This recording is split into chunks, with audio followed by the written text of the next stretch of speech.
Welcome to this video about how to apply for funding through the ProBleu project. I'm Jess from the schools team at the Ocean Conservation Trust, and I'll be running through key guidelines to design a strong project, how to apply, and some key areas to concentrate on to make sure your application shows how brilliant your project is.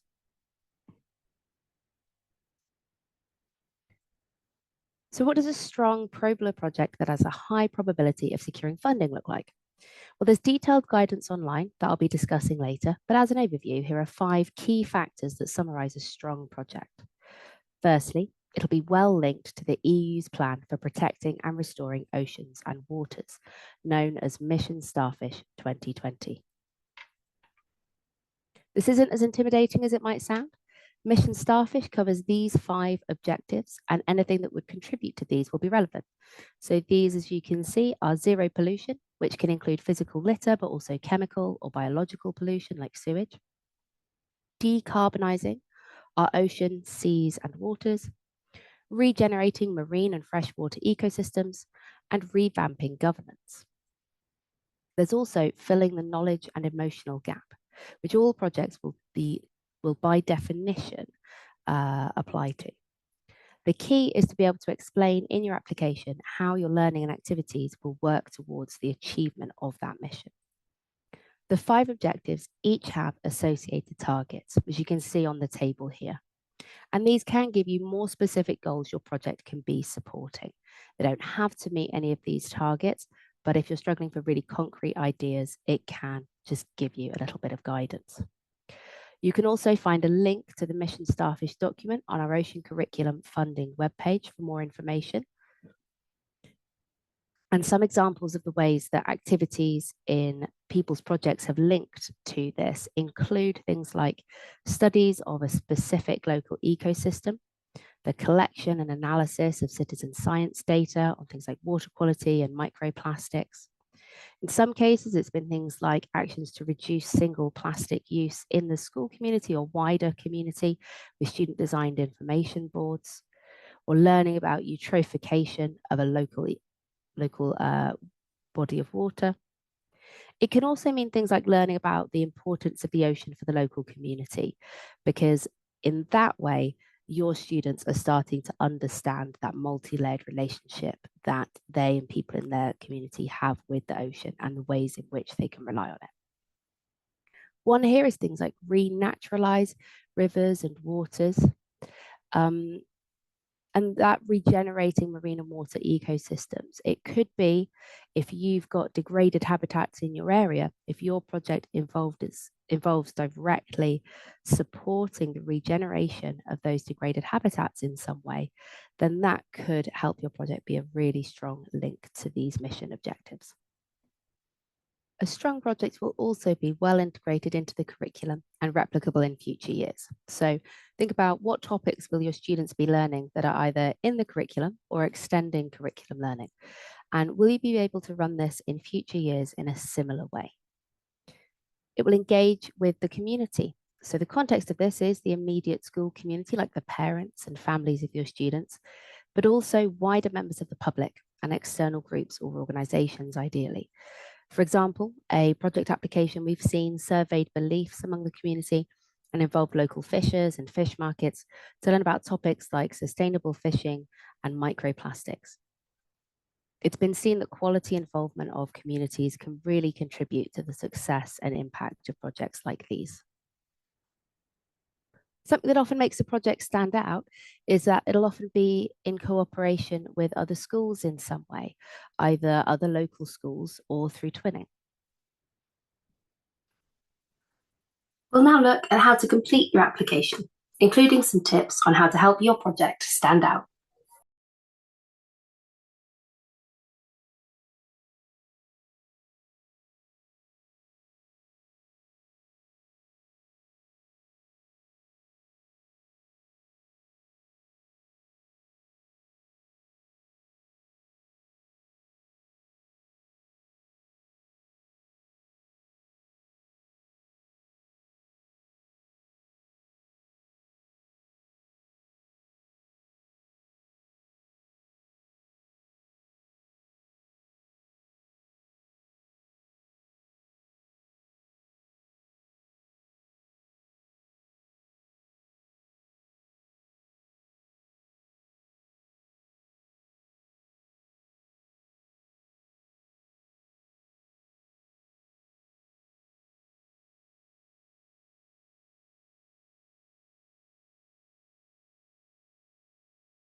It'll give you further information about eligibility, when you can expect to hear about that,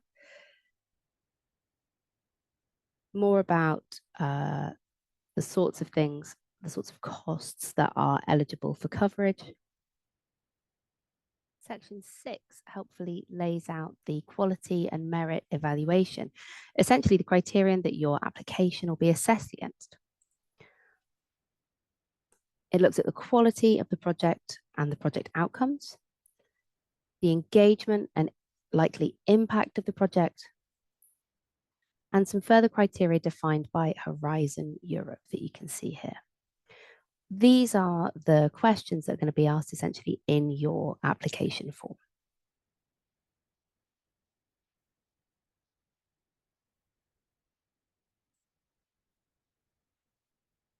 So once you've had a read through that call for proposals and you've had a think about your project, arranged and checked with people what you might need to, you can look at preparing your application.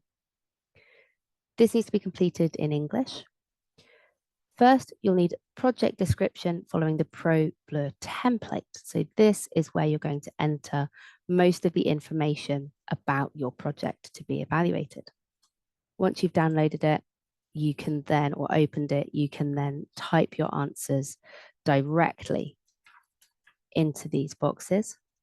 Do save it as PDF. Don't take the content out and put it in another form of document. If you're struggling to access this, do just get in contact with ProBleu and they should be able to assist. You'll see that it has a series of questions that follow those 3 overall categories that we talked about earlier. I won't go through all the questions now. What I will do is highlight a couple of key points in a few minutes. The team has also prepared an example of the project template. Now, this is really, really helpful because what it has is that application template form that is going to be like what you will complete for your application, but it shows some guidance, some detailed guidance about what that question should say, how it should be answered. And it gives, as you can see in the standard non-bolded black text, a concrete example of how someone who's applying could describe their project effectively here. But also guidance, additional guidance in red text. So I'm going to show you an example of this. For example, for question 2.1, what are your project's main objectives? Which activities will you carry out to achieve these objectives? You'll see that we've got an example answer here. The red is the guidance. This tells you that this is our example answer. It talks about initially the project objectives. You'll notice here that they're giving a really clear description of the different activities and explaining what the purpose of those activities are to help make it really clear to the evaluator how they're linking to the goals of Mission Starfish 2030. You'll also need to download a declaration of honor. And the declaration of honor is just the agreement between the school as a legal entity and ProBleu.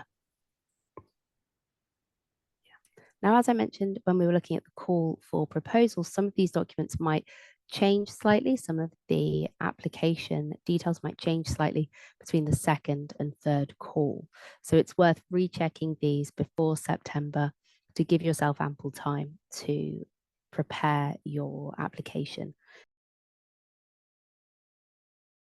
Once the call opens, a submission form will become available for you to provide this documentation to upload it. It does have some questions within that submission form as well, and unfortunately it can't be saved. So actually my recommendation for this would be that when this becomes live, it's a good idea actually to just copy and paste and create a copy for yourself of some of those questions so that you can do them before you are submitting your application. It's also a really good idea to give yourself plenty of time to send in those documents and complete the submission form, because the deadline is going to be very, very strict. So anything that for a technical reason, for example, should come in, a few minutes after the deadline, it will unfortunately not be included. Once that proposal is successfully submitted, you'll receive a confirmation email. If you don't see that, if it's not in your junk file, do get in contact with us via this email address here, helpdesk@probleu.school, and attach your proposal and ideally some screenshots of the issue. I mentioned that I would go through in a little bit more detail just a few key points in the application, and I'll do that now. This is because there's a few common pitfalls that some of the applications that we receive unfortunately do tend to fall into, and it means that their application isn't scoring as highly as perhaps it could do. One of these is not having a really clear outline of your proposed activities in a way that shows your links to the mission and to your school curriculum. So the questions that are relevant for this are, for example, your description of the project. What is your project's main objectives? Which activities will you carry out to achieve these objectives? The clearer you can be at these points, the better. Being able to link together to show what the purpose of those activities is and how they're going to be supporting your goals. Again, this question, what is or are the topics that you will address in your project? How will the project address them? You can see some examples of how you can answer this question here in the template document. The main thing with this is to really try and be quite specific. So you can see in this second example, they're talking about one of the activities, the water testing activity. They're showing that they're going to be doing water testing in the local freshwater water body or the Mediterranean Sea. They have linked here to some further information. That's quite useful too. And they're talking about how they're going to be measuring and analyzing the presence of toxins like insecticides, herbicides, and metals, checking for physiochemical indicators of pollution like oxygen, pH, temperature, salinity, and nutrients. And again, explaining to understand what is impacting the water system. Implementing cleanups and using methods to collect data relating to the Sustainable Development Goal 6, using inquiry-based learning methods and experiments from this site to improve the understanding of ocean-based resources, as well as foster a deeper understanding with the water bodies. And you can see that they are then rounding that off by talking about spreading awareness of the environmental impacts, as well as the impact on human health through educational campaigns implemented by multimedia presentations and brochures, talking about what those outputs are going to be. What are those, what will the students do with that information?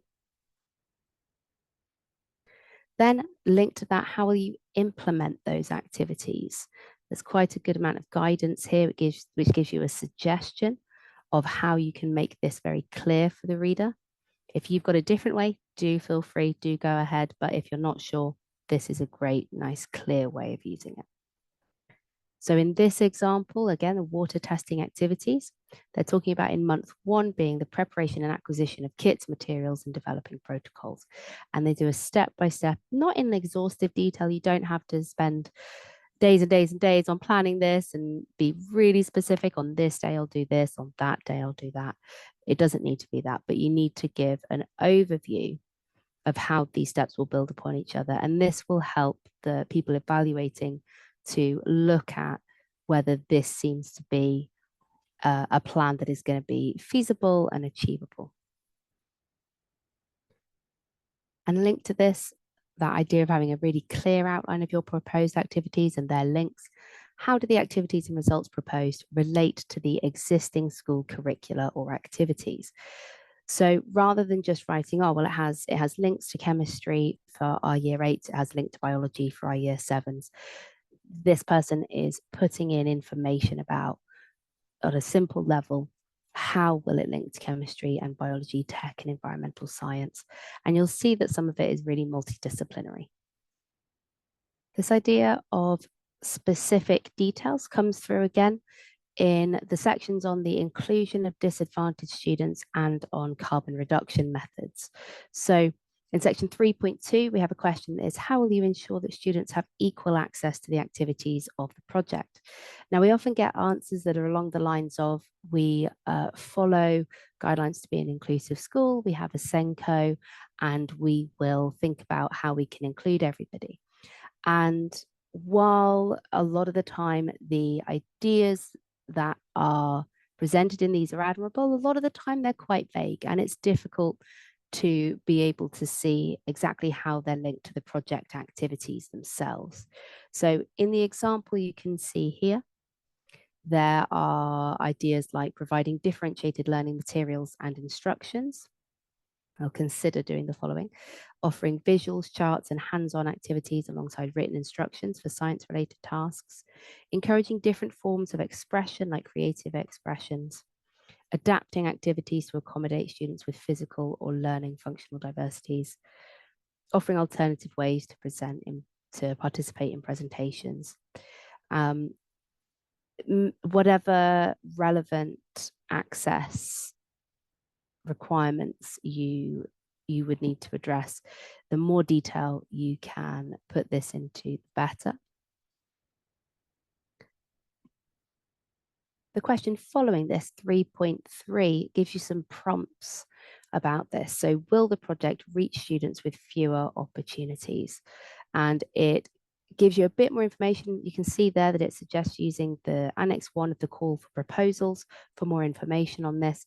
And it gives you 9 suggested categories that you could select 1 or 9 of. And if that is the case, if you do have specific intentions to reach and facilitate the access of people with associated opportunity, these associated barriers, do put that in. So if you're going to make particular efforts to bridge barriers of cultural differences or discrimination, geographical or social barriers, or economic barriers as well, do include those. Then carbon reduction. So one of the final questions on this application, 4.3, how does your project ensure that the activities proposed will have carbon neutrality? Now, actually, we're finding, understandably, that carbon neutrality is a very, very high-reaching goal to attain, but any measures that you can include in here that you will be using to work towards carbon neutrality, or indeed other forms of sustainable design of your project, will be really, really useful for your application. Being as specific as possible and related to the project is helpful. So sometimes we have schools that will put in an application and they say, we as a school tend to try and encourage the use of public transport over the use of cars. And that's, again, that's admirable, but it needs to be ideally related to this project. Will you be taking your children to another location, and how will you be doing that?